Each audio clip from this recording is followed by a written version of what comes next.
Hola, buenos días a todos. Vamos a hacer el siguiente examen. Selectividad física de Castilla y León, del año 2019. Examen de junio, opción A. Bueno, vamos a ir leyendo los diferentes ejercicios y resolviéndolos poco a poco. Leemos el primero. Apartado A. De un satélite artificial que orbita alrededor de la Tierra se conoce el periodo y el radio de la órbita. ¿Se puede utilizar esta información y la ley fundamental de la dinámica para calcular su masa? ¿Y la masa de la Tierra? Razone la respuesta.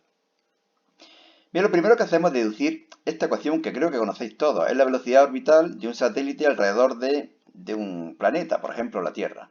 ¿Qué es lo que hacemos? Igualamos la fuerza de atracción gravitatoria entre la Tierra y el satélite y la fuerza centrípeta, puesto que esta fuerza, la gravitatoria, es la que hace la función de fuerza centrípeta. Bueno, ponemos las dos expresiones, anulamos la masa del satélite y uno de los radios y despejamos la velocidad orbital. Ya digo que la conocéis todos. Es la raíz cuadrada de la constante de gravitación por la masa de la Tierra dividido r, siendo r la distancia que separa el centro de la Tierra del satélite. Podemos suponer que, como la órbita es circular, la velocidad del satélite es constante y por lo tanto será igual a espacio partido tiempo. ¿De acuerdo? Lo elevamos al cuadrado para igualarlo con lo que hay dentro de la raíz. Igualamos las dos velocidades y elevamos al cuadrado. Queda esta expresión de la que podemos deducir el periodo de la órbita, el cuadrado del periodo, o la masa de la Tierra. Como vemos, la relación que hay entre el periodo orbital y el radio de la órbita no depende de la masa del satélite y por lo tanto no se puede calcular dicha masa. Sin embargo, sí podemos calcular la masa de la Tierra utilizando esta última ecuación. Aquí conocemos todo, puesto que dicen que sabemos el radio de la órbita, el periodo, la constante de gravitación la conocemos y pi también lo conocemos, evidentemente. Bueno, leemos el apartado B. Un satélite se pone en una órbita a una distancia de la superficie terrestre tal que la aceleración de la gravedad es la tercera parte del valor de dicha aceleración en la superficie terrestre. ¿Cuál es el periodo de revolución del satélite en torno a la Tierra? Bueno, al final de la opción B da una serie de datos de los que he sacado estos de aquí. La constante de gravitación, la gravedad en la superficie de la Tierra, el radio de la Tierra y la masa de la Tierra. Por lo tanto, la gravedad en ese punto donde se encuentra el satélite será igual al 9,8 entre 3. Y recordad que es igual a g, la constante de gravitación, por la masa de la Tierra, dividido la distancia al cuadrado, el radio de la órbita al cuadrado. De aquí podemos deducir el radio de la órbita, lo conocemos todo, calculamos y tenemos un valor de 1,1 por 10 elevado a 7 metros.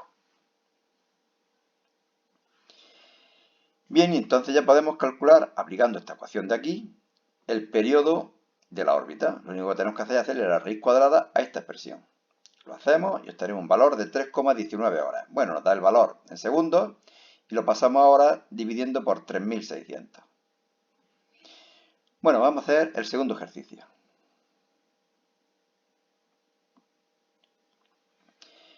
Apartado A. Tres cargas iguales, cada una de 2 microcoulombios, están situadas en los vértices de un triángulo equilátero de 20 centímetros de lado. Calcule la energía potencial electrostática de cualquiera de las cargas. Bien, recordamos, bueno, estos son los datos que también saco del final del examen, la constante K eléctrica y la permeabilidad magnética. Mu sub 0, 4pi por 10 elevado a menos 7. Bueno, recordamos que la energía potencial es igual a la carga por el potencial eléctrico. Y lo que voy a hacer es que, donde se encuentra cada una de las cargas, voy a calcular el potencial eléctrico creado por las otras dos cargas. Es decir, el potencial eléctrico sería igual a V sub 1 y V sub 2, siendo V sub 1 el creado por una carga y V sub 2 el creado por la segunda carga. Pero ambos son iguales, ambos potenciales, puesto que las cargas valen lo mismo y las distancias también. Lo que voy a hacer, por lo tanto, es calcular el doble del potencial creado por una de las cargas. El doble y el potencial creado es la constante K por la carga dividido la distancia. Lo conozco todo y me da un valor de 180.000 julios partido coulombio, o lo que es lo mismo, voltios. Y ahora ya puedo calcular la energía potencial. La energía potencial es igual a la carga por el potencial eléctrico. Lo conozco todo y me da un valor de 0,36 julios. Esa sería la energía potencial de cada carga. Leemos el apartado B. El campo magnético a 4 centímetros de un alambre recto muy largo es 3 por 10 elevado a menos 5 teslas. ¿Cuál es la intensidad de la corriente que circula por el alambre? Bueno, lo único que tengo que hacer es utilizar esta ecuación. La conocéis todos. El campo magnético creado por una corriente eléctrica es igual a mu sub 0 por I partido 2pi r. Despejamos y sustituimos, calculamos y obtenemos un valor de 6 amperios. Recordad que siempre los datos tienen que ser lógicos, normales. Es decir, aquí no tiene sentido que me saliera una intensidad de 8 por 10 elevado a 43 amperios. Bueno, pues lo normal es entre 0 y 10 amperios, 0 y 20 amperios, una cosa así. Bueno, y apartado C. Indique de forma razonada si es correcta la siguiente afirmación. La fuerza electromotriz inducida en un circuito es proporcional al flujo magnético que lo atraviesa. Falsa. La fuerza electromotriz no es proporcional al flujo magnético, sino a la variación de flujo magnético que tiene lugar a través del circuito, a través de una espiral. Por lo tanto, la afirmación sería incorrecta. Pasamos a hacer el tercer ejercicio. El tercer ejercicio, que es de ondas. Lo leemos. Una onda transversal se propaga en una cuerda según la ecuación, esta de aquí, en milímetros. Y el argumento en unidades del sistema internacional. A. Determine la separación mínima entre dos puntos de la cuerda que oscilan en oposición de fase. Bueno, lo que hago es comparar esta ecuación con esta ecuación de aquí, que es la ecuación general de una onda. Y por lo tanto, 5 será la A, 100pi será omega, 50pi será K y 0,25pi será phi sub 0, la fase inicial. Lo tengo aquí puesto, ¿de acuerdo? Con sus unidades correspondientes. ¿Qué podemos hacer? Calcular ahora la frecuencia, por ejemplo. Si omega es igual a 2pi por f, pues f será igual a omega partido 2pi y me da un valor de 50 Hz. K sabemos que es igual a 2pi partido lambda, calculamos lambda, 2pi partido K igual a 0,04 metros. Y puedo calcular ya la distancia que separa dos puntos en oposición de fase. Dos puntos que están en igualdad de fase están separados por una longitud de onda.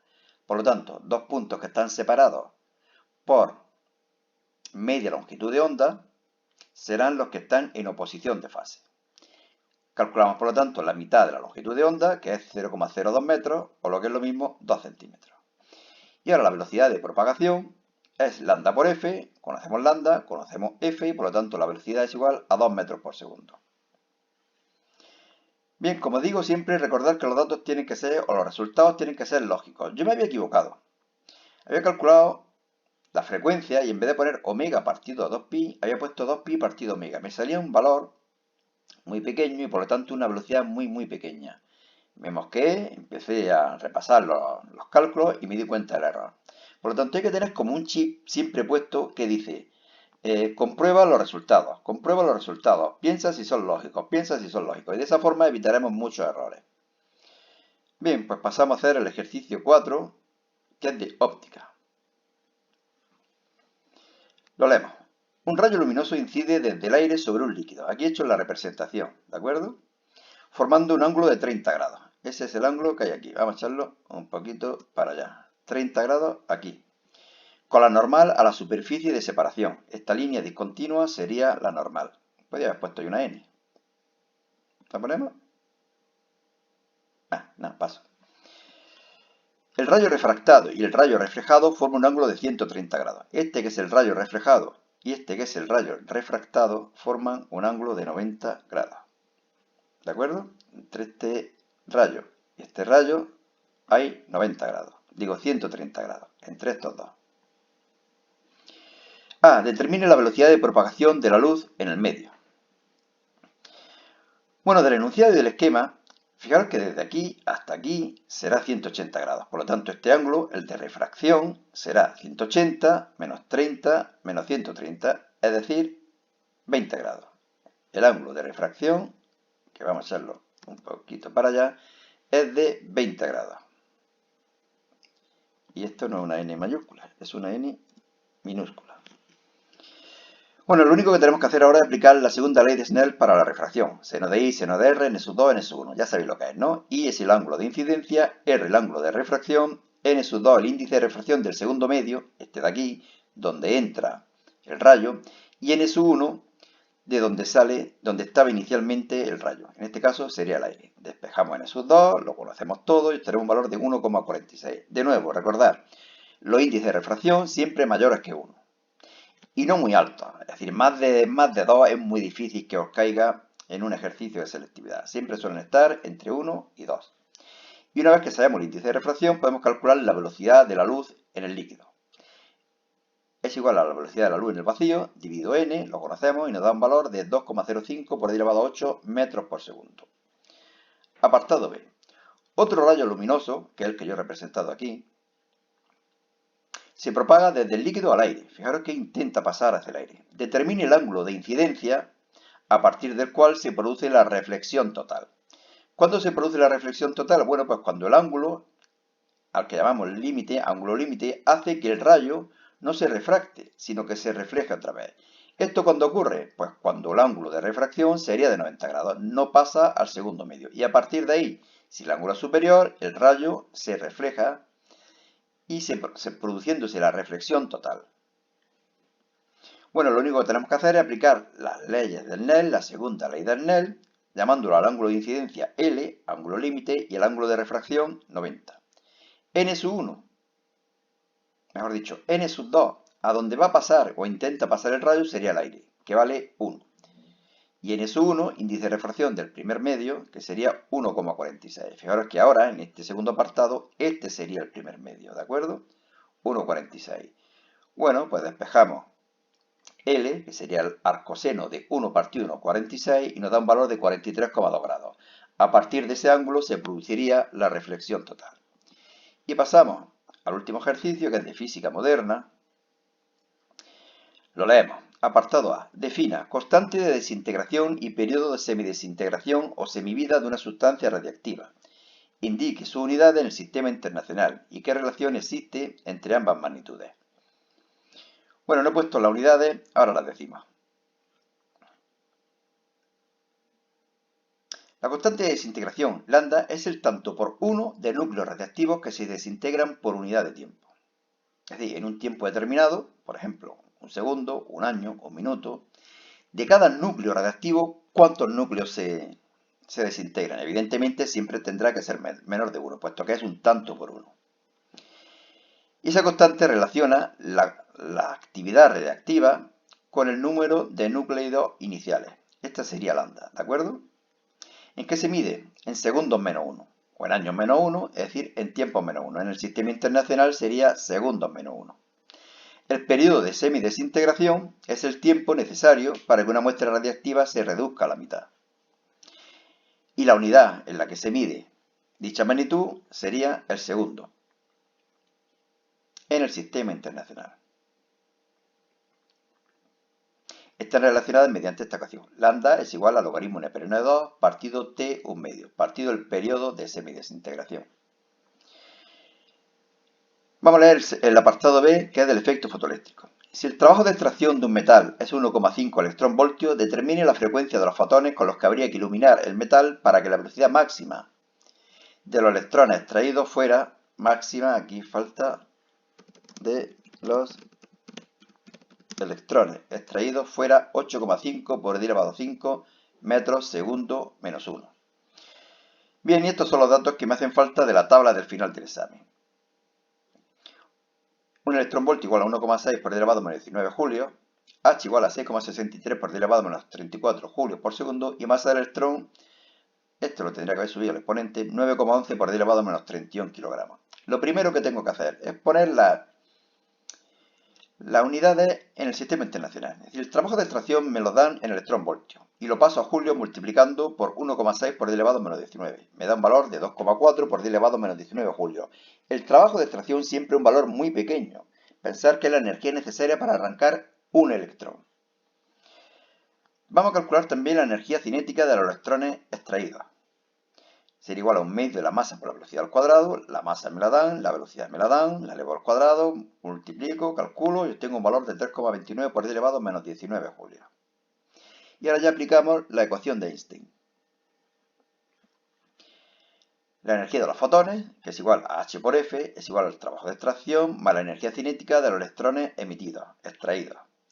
Despejamos F, W0 más energía cinética partido H, lo conocemos todo, calculamos, despejamos, obtenemos un valor de 9,5 por 10 elevado a 14 hercios. Lo mismo que decía que la energía del trabajo de extracción siempre es muy pequeña, o la energía cinética de los electrones siempre es muy pequeña, la frecuencia de la luz siempre es un número bastante grande. Fijaros, 9,5 por 10 elevado a 14 hercios. Bueno, y nada más, listo el examen. Como siempre os recuerdo que este es el canal en el que podéis ver diferentes listas de reproducción. Veo que la mayoría de vosotros lo que hacen es ver exámenes. Yo no lo haría así.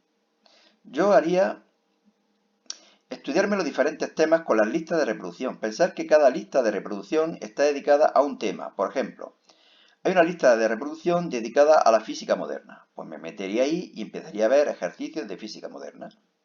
Uno, otro, y cuando haya visto 10, 12 son prácticamente iguales.